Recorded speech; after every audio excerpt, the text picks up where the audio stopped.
Good morning. स्वागत है आपका आज के सेल्फ डेवलपमेंट प्रोग्राम में। और हम कितने अच्छे से अभी कितने शानदार तरीके से हम सीख रहे थे आज के सेल्फ डेवलपमेंट प्रोग्राम में।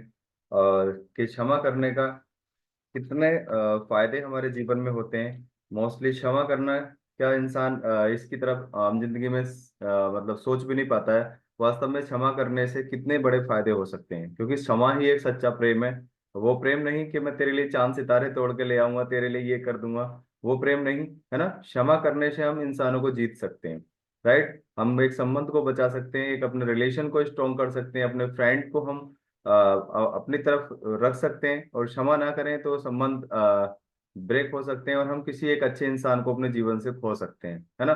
तो जिंदगी को आनंद लेने के लिए सबसे शानदार एक पार्ट है, और रिश्तों को बनाए रखने के लिए भी एक पार्ट है, वो है क्षमा करना। यानी हम अगर क्षमा करना हम स्टार्ट कर दें और जीवन को आगे लेकर के जाने की हम ठान लें, तो ये बहुत बड़ा टूल हो सकता है। क्योंकि क्षमा वहां की जाती है जहां कोई आलोचना करता है ना। और हम आलोचनाओं से हमें सीखना चाहिए, आलोचनाओं से हमें अपने आप को एक सही दिशा में लेकर के जाना चाहिए। आलोचनाएं दोनों तरीके से की जा सकती हैं, मतलब माइंड पे हम ले सकते हैं कि एक आलोचना तो वो होती है कि हाँ इसको छोड़ दिया जाए, है ना।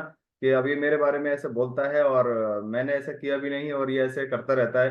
तो मतलब इस तरह से हम उस आलोचनाओं से हम उस इंसान से बच भी सकते हैं। लेकिन उसने अगर आलोचना की है तो हम ये भी सोच सकते हैं, यस अगर इसने कुछ कहा है तो जरूर कुछ ना कुछ गलत जरूर देखा होगा। तो हमें उसमें समाधान की तरफ हम जा सकते हैं। यानी कि हम सोचना अगर उसके पे शुरू कर दें कि यस ये मैं कैसे इन चीजों को, इन आलोचनाओं को कैसे खत्म कर सकता हूँ, या इनसे मैं कुछ सीख सकता हूँ, है ना। सपोज दैट हम कल भी बात कर रहे थे, मान लीजिए हमें चुगली करने की आदत है। तो हम अगर हमारे लिए कोई निंदा करता है, हमारे लिए कोई आलोचना करता है कि ये तो बहुत ज्यादा चुगली करता है, तो हम उस चीज को हम सोच सकते हैं यस मैं करता हूँ। यानी स्वीकार करना चाहिए अपनी गलतियों को हमेशा। और उन आलोचनाओं से सीखने की तरफ यानी सुधार की तरफ हमें जाना चाहिए। तब हम अपने जीवन को और शानदार हम कर सकते हैं, और उस रिलेशन को और ज्यादा स्ट्रॉन्ग कर सकते हैं, यानी उसमें बिलीव पैदा कर सकते हैं। यस अगर सबसे सच्चा साथी है तो मेरा वही है जो मुझे मेरी गलती बता रहा है। और रियलिटी जीवन की यही है कि जो हमारी गलती हमें बताता है वो हमें,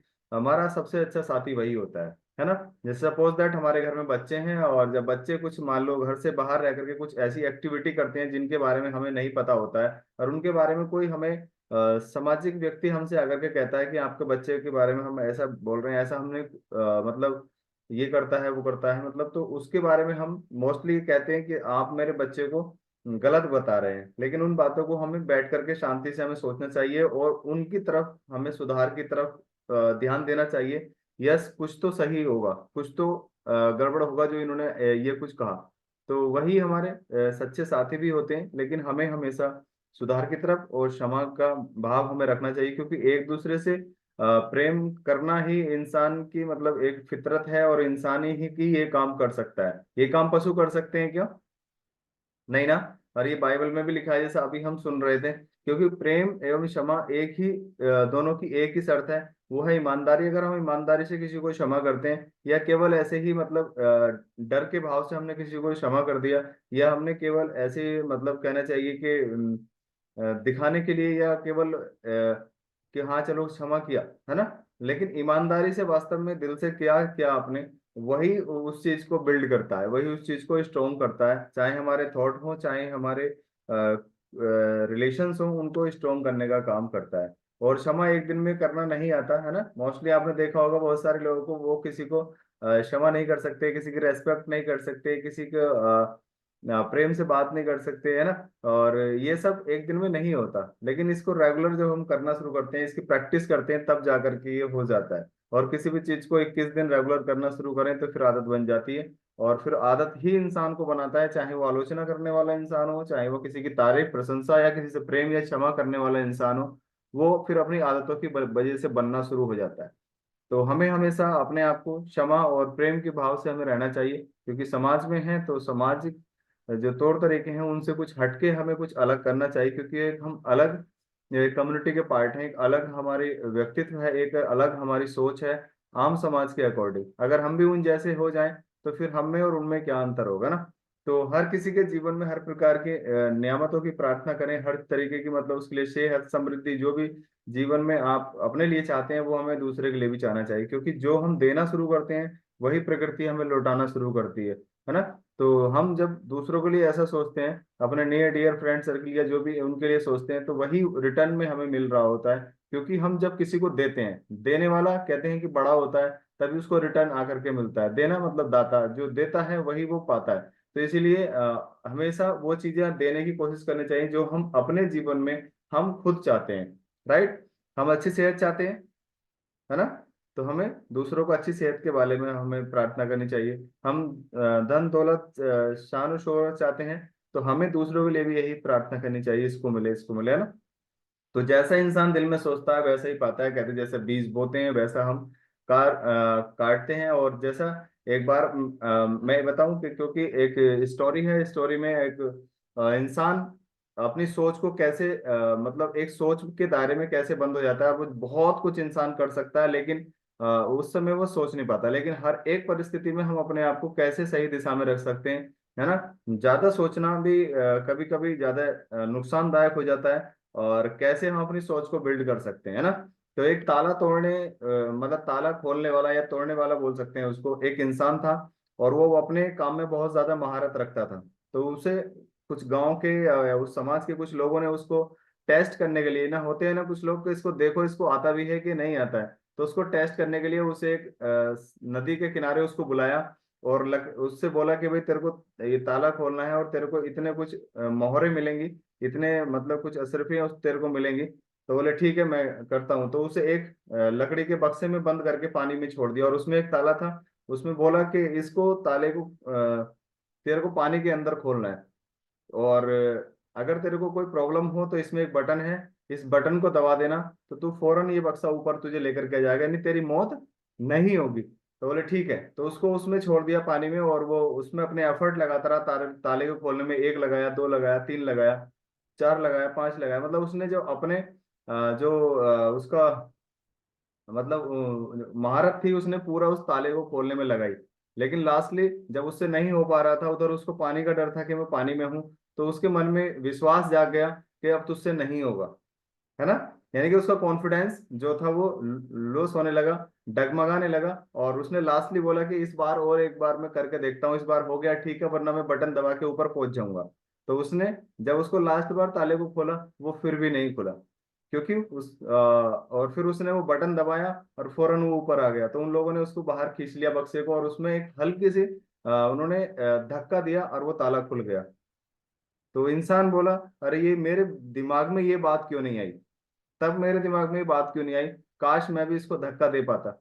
और तब इस चीज से यही मतलब सीख मिलती है कि इंसान बहुत सारे एफर्ट लगाता है, और एफर्ट लगाने के बाद जब उसको सफलता नहीं मिल पाती है, और वो उस तरफ सोचना शुरू कर देता है, यानी कि असफलता की तरफ सोचना शुरू कर देता है कि तुझसे नहीं हो रहा तो इसका मतलब तुझसे अब नहीं होगा, है ना। और उस समय अगर अपना कॉन्फिडेंस वो बिल्ड करके रखे, यस मैं कर सकता हूँ, तो वो कर सकता है।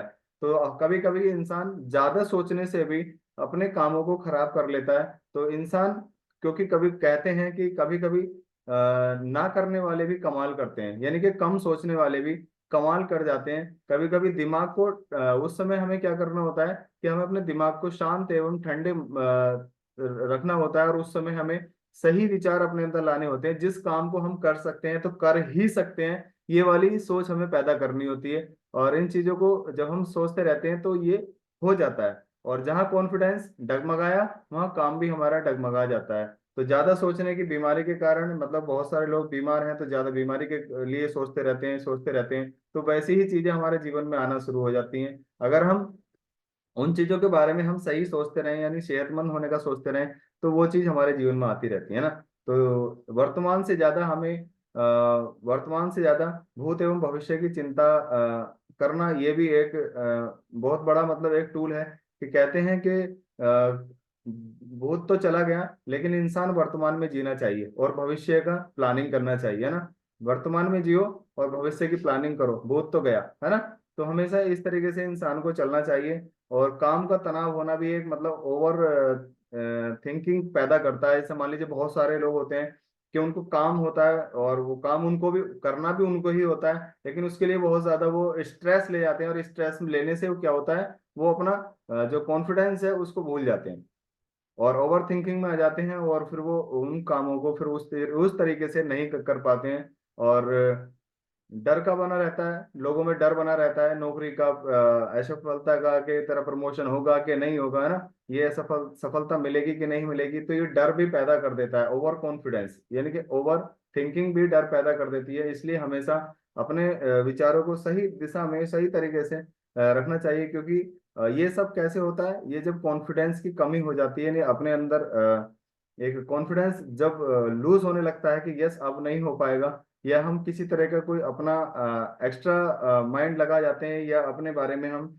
जो हम कर सकते हैं उस एबिलिटी को हम नहीं पहचान पाते हैं, तब ये चीजें हमारे अंदर पैदा होनी शुरू हो जाती हैं। क्योंकि चीजों के बारे में सकारात्मक की बजाय लोग ज्यादातर नकारात्मक विचार पैदा करते हैं, और नकारात्मक हमें कहते हैं कि इंसान को डर, भय और असफलता की तरफ लेकर के जाती है, और व्यक्ति को घेरना शुरू कर देती है। मतलब नकारात्मक सोच इंसान को उन असफलताओं की तरफ घेरना शुरू कर देती हैं, और ओवर थिंकिंग का बहुत ज्यादा शिकार हो जाती हैं। तो इन चीजों को हमेशा बनाए रखने के लिए और बचाए रखने के लिए हमें इंसान को हमेशा क्षमा और प्रेम की तरफ ही हमें जाना होता है। हम फिर उधर ही उसी टॉपिक पे आएंगे, क्योंकि जीवन का जो आधार है वो कुछ और है ना। जीवन को जीने की कला वो कुछ और है, जीवन का आनंद लेने की जो विचारधारा है वो कुछ और है। वो स्टार्ट होती है हमारे सबकॉन्शियस माइंड से, यानी कि जो हम अपने मस्तिष्क से हम सोचते हैं, जिस तरह के भी हम थॉट अपने मस्तिष्क में हम देते हैं, वैसे ही हम बन रहे होते हैं ना। क्योंकि ईश्वर या कोई अपना साथी हो, वो कभी भी मतलब इस तरह का नहीं होता है, यानी कि ईश्वर जीवन निंदा या सजा नहीं देता है। मोस्टली लोग ईश्वर को कहते हैं कि ब्लेम करते हैं कि भगवान ने मेरे जीवन में ये क्या कर दिया, ये सब ये इसने कर दिया, भगवान को ऐसा नहीं करना चाहिए था, ये क्या कर दिया ना। तो हम ब्लेम करते रहते हैं, और जबकि वो कभी नहीं देता, क्योंकि इंसान जब धरती पर आता है तो बिल्कुल पूरे घर परिवार और समाज में खुशी का माहौल लेकर के आता है। होता है कि नहीं ऐसा? जब घर में बच्चा पैदा होता है तो कितनी खुशियां होती हैं। तो वो एक खुशी का माहौल लेकर के आता है, और जो भी उसके बाद में एक्टिविटी करता है, जिस तरह की भी वो उसके जीवन में कुछ उल्टा सीधा या जो भी हो रहा होता है, वो सब कुछ वो इंसान ही आकर्षित करता है। उन उन समस्याओं को या समाधान को जो पैदा करता है वो इंसान ही पैदा करता है। तो इंसान के लिए हमेशा हर चीज ईश्वर ने बहुत शानदार तरीके से फिट फॉर फाइंड किया है, और उसको समझने की जरूरत है। और उसके लिए मोस्टली लोग दूसरे लोगों को ब्लेम करते रहते हैं, यहाँ तक कि ईश्वर को भी नहीं छोड़ते, ईश्वर को भी अपने साथ लपेट लेते हैं ना। तो आलोचना से सीखें और उस पर सुधार करें। जो भी हमारे लिए आलोचना करता है या हमारे बारे में कुछ गलत सलत, या हमारे फैमिली मेंबर्स या किसी के बारे में कहता है, तो उसके हमेशा सुधार करना चाहिए, क्योंकि वो अगर वो कुछ कह रहा है तो इसका मतलब हमें कुछ ना कुछ सुधार की जरूर आवश्यकता है। तो मार्गदर्शन एवं का सही होना कर्मों का सही होने की तरफ इंडिकेशन देता है। अगर हमारा मार्गदर्शन सही है तो हम कर्म भी सही करेंगे ना। अगर हमारा जो मोटिवेशन है या जो हमारा कॉन्फिडेंस है वो एकदम स्ट्रोंग है, तो हम अपने काम को सही से कर पाएंगे। क्योंकि बहुत सारे ऐसे काम होते हैं जिनको हम खुद ही डिसाइड अच्छे से कर सकते हैं। मोस्टली आम जीवन में लोग टांग खींचने वाले होते हैं, और जो काम आप कर सकते हैं जिस तरह के लिए आपके जीवन आपके मस्तिष्क में सकारात्मक विचार पैदा हो रहे हैं, तो वहाँ कोई ना कोई ऐसा इंसान जरूर आ जाता है जो आपके कॉन्फिडेंस को डाउन करना शुरू कर देता है, और आपके मन में कहीं ना कहीं 0.1% चाहे वो लूज कॉन्फिडेंस पैदा कर देता है। यस मैं यार शायद नहीं कर पाऊंगा, है ना, ये भी कुछ ऐसा लग रहा है, कुछ मेरे लिए सही कह रहा है। तो so that stay away from negative person and, और यदि कोई चीज बुरी नहीं है ना, अगर कोई चीज बुरी नहीं है तो उसको हमेशा एक्सेप्ट करना चाहिए। अगर कोई कोई चीज बुरी है तो उसको सुधार करना चाहिए। तो भोजन की इच्छा किसी की जान ले या बिना भी की जा सकती है। मोस्टली हम जैसे बहुत सारे भोजन करते हैं तो किसी की जान लेकर कर सकते हैं, नहीं, भोजन तो कंप्लीट किया जा सकता है किसी की बिना जान लिए भी, है ना, एक अच्छे तरीके से। और क्षमा का मतलब किसी को दुख देना नहीं, क्षमा का मतलब दूसरे इंसान को अपने साथ जोड़ना, उसकी भावनाओं की कदर करना और उसको प्रेम देना है। यानी कि हम क्षमा करके ही इंसान एक दूसरे को एक सही रास्ते पर लेकर के जा सकते हैं। और तो थैंक यू वेरी मच। आज का जो क्षमा से रिलेटेड पार्ट था ये कंप्लीट हुआ, और कुछ कल